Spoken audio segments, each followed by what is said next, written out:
दारू पिऊन बेदरकारपणे गाडी चालवण्याने होणारे अपघात आणि त्या अपघातामध्ये बळी जाणारे निरपराध लोक, या घटना आपण सातत्याने बघत असतो, आपण वाचत असतो, आपण ऐकत असतो। अशीच एक दुर्दैवी घटना काल लोणावळा शहरामध्ये घडलेली आहे। काल संध्याकाळी म्हणजे रविवारी सायंकाळी रात्री 8 ते 8:30च्या दरम्यान सहारा पूल या ठिकाणी काही तरुण दारू पिऊन बेदरकारपणे त्यांची स्कॉर्पिओ चालवत होते आणि ते या ठिकाणी आपण बघत असाल मागे ही जी स्कॉर्पिओ आहे, या स्कॉर्पिओ मध्ये ते तरुण होते आणि या ठिकाणी एक तुटलेला कट्टा आपण बघत असाल, त्या कट्ट्यावरती येथील 2 युवक या ठिकाणी गप्पा मारत बसलेले होते।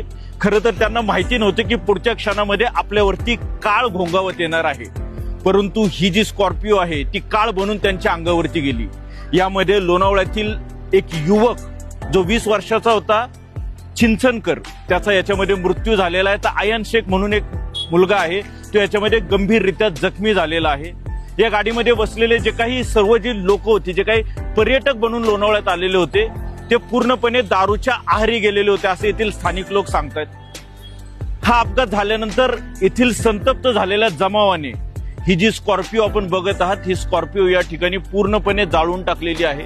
लोकांचा संतापच एवढा अनावर झालेला होता की त्यांना याशिवाय दुसरा कुठला मार्गच त्या ठिकाणी दिसत नव्हता।